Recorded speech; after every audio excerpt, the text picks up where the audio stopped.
Let's talk about GCU taking on top team in the conference this past weekend. Talk about how you guys felt when in the series. Yeah, we did get off to a great start on Friday. As you mentioned, man, I think they've proven that they're the best team in the league here during the regular season. So they've done a great job, and they've got some good players on their team. They've got a talented roster, some frontline arms, and some really good bats. Friday just didn't play clean early there in the middle. They got out in front. I thought our guys fought to the end. We scored some off a preseason all-conference closer there, which I feel like that gave us maybe a little bit of momentum. And I really thought we outplayed them the last 2 days. We just didn't have anything to show for it on Saturday with a 3-2 loss. So I was proud of our guys. We out-hit them the last 2 days. I think we held them to 11 hits. So those are some good things inside this series, even though we didn't come away with what you would love to have done is win one on the road. But hopefully, 12 hits, 13 hits is what we've had our last 2 games, and offensively, just not a ton of empty at-bats, which we didn't have a lot of, when you date back maybe the last 5 or 6 games. So I feel like our offense is certainly trending. Brett did really well yesterday. Our bullpen did their job this weekend. You look back to Einstart as well. So those are some good things to pull back from it. And despite not necessarily winning the series, coming back, winning that Sunday game, just how does that help you with momentum and kind of your mindset of, okay, we won our last game, let's move that into the next week? Yeah, man, baseball it's momentum. I hate to say that. There's a ton of momentum. I think the teams that can separate day to day to day, and that's what the message was to our team. You lose on Friday night, and then it's a Pacific time game, so we get off the field and it's 11:30 there. 9 o'clock there, 11:30 here. So it's just a quick turnaround, which is good. We wouldn't have to sit on it for a full week. So they had an opportunity to show up and compete, and did a great job. It makes the flight better on the way home for sure yesterday. There's always, a give or take. We've got the midnight rule in our program, and we try to live by that. I try to live by that too, so it's not too emotional up and down roller coaster.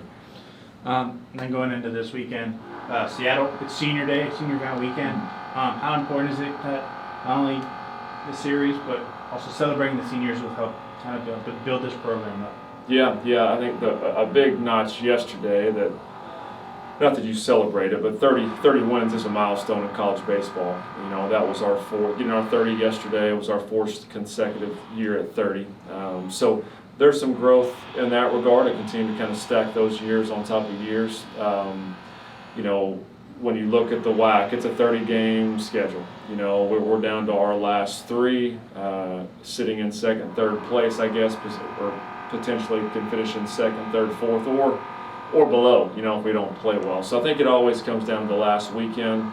I'm proud of our guys for positioning themselves where we are we may not be able to win the league, but we certainly can fight for that 2 seed, which would give us a 2-round bye, or 3 or 4, which gives us a 1 round. So I think those are critical. Just one less game you've got to win in Mesa next week. So our guys have done a great job positioning. You mentioned some of those seniors, not to name a lot of names. We don't have a huge senior class, but Miller and Austin were probably they were our first 2. Miller was literally our first recruit here when we took over. So to see him just develop and mature and grow, and now to see him kind of check boxes on all these records, it's been pretty fun to watch. He's just been a staple in our lineup from day one, honestly. So we're going to need him to finish strong, and then Austin Glaze has done a great job for us over his tenure too, and there'll be some other seniors as well. They haven't been here 4 or 5 years like those guys. You actually got a little ahead of me. I was going to talk about that 30-win season. Another 30-win season. That's impressive wherever you are. The fact that you're stacking those 30-win years. What does that kind of say about your program, and how does that kind of help you get guys here in the future to help get another 30-win season? Yeah, I think there's a comparison game always in Division I athletics. You're constantly comparing players and facilities and budgets and wins. All of it. This is a comparison game, unfortunately. So when you look at it, I think going into this year, and I don't have the updated numbers, but we were 3rd from a non-Power 5 conference in the state of Texas. We had the 3rd most wins the last 3 years. So continuing to be able to show that growth, I think, is extremely important as we try to build the program and build a regional brand and a national brand. So I think we're doing that, but obviously 30 is not the end goal. We want to continue to get to 35, and then we want to get to 40 eventually, which we've been to 35 to the last 3. So yeah, like I said, another good box to check here. We've hopefully certainly got a few more wins under our belt as we finish the thing out together. And talking about the WAC again, seems like there's 4 teams that are fighting for that 2 seed. Kind of how good is it that you're able to get that kind of stiff competition before the WAC tournament to kind of get you guys ready for it already? Yeah, our league's very good. I think when you look at just the frontline talent, like, you know, it's Friday night it's going to be a battle, man. There's going to be 2 good pitchers going at each other. You know, I mean, that's just how it is. It's hard to win on Fridays. I think the teams that have kind of separated themselves from top to bottom, it starts with starting pitching. I don't know what the all conference will look like at the end of this weekend and how that's voted on. I feel like we'll have a handful of guys that are worthy of that conversation. But when you look at Grand Canyon, they're certainly going to have some star power at the top. Cal Baptist, Utah Valley, you know, I think we're in that group. And then you just kind of look at Tarleton and just the guys that we're bunched up with currently. They're all going to have good players. So you've got to play well to find a way to give yourself an opportunity to win. So I think we're all battle tested going into this thing. There's no question about that. The way we're bunched up, there's going to be a lot of heat on this weekend in terms of fighting for those last 2, 3, 4 seeds.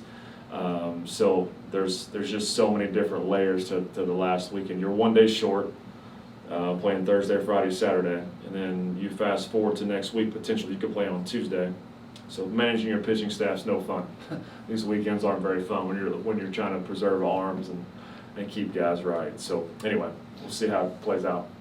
And then I know you're, with all that, you're kind of busy, but as you know, Abilene High and Wiley baseball going into the 3rd round of the playoffs playing each other, kind of shows off the Abilene talent. How cool is it to have kind of in your own backyard all that kind of mesh of talent, and how does that help you as a program kind of be able to see that?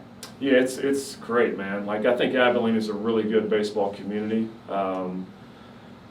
It's fun to go watch. You know, we've tried to bring as many of those guys here that one, want to be at ACU, and 2, we feel like can help us get to a point where we're winning championships. You had a big swing yesterday. Really, honestly, Reese Borho, without him in the lineup yesterday, we don't win. He hits a 3-run homer, makes 2 really nice diving catches, 1 to lead off the 9th inning versus their 2-hole hitters. So I think when you look at the talent pool that's in the big country, and it's not just Abilene, I think, you know, we've had Tanner Riley from Clyde, we've had some other guys, Jim Ned, you know, Blaine Palmer's here from there. So, man, we want to be the group, you know, that pulls in the local talent and helps them shine here at the Division I level.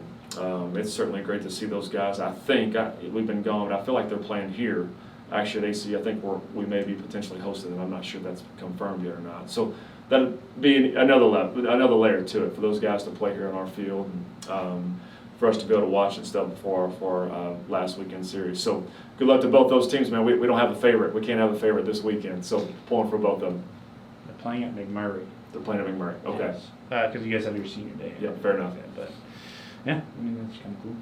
Coach, the senior series, you talked about your first recruits being Miller and Austin. I mean, when did you know those guys were going to be staples in your program, like you mentioned earlier? Well, you hope they are. I mean, sometimes recruiting is not always, it's just not simple science, but both those guys come from 2 really good high schools. Austin won a state championship at Clyde Heritage. You know, Miller's from the Rockwall area. Both those guys played stiff competition early on in their career. So you feel like that gives them an opportunity to play. They're both physical. You know, when you look at Miller, you can tell like it jumps off his bat, especially now that he's got some years under his belt. So no, we felt like those guys would have an opportunity, and we want to find players that are young that can develop within our program. That's what we've tried to do. It doesn't always work like that. You've got to supplement sometimes. But no, we felt like right out of the chute, just their physicality, pitchability, some of the things they did well in high school would transition pretty quickly here. Did you see what happened at Tarleton and Utah Valley, and how do you remind your players to step on home plate after they hit home? I did see that, man. That's tough.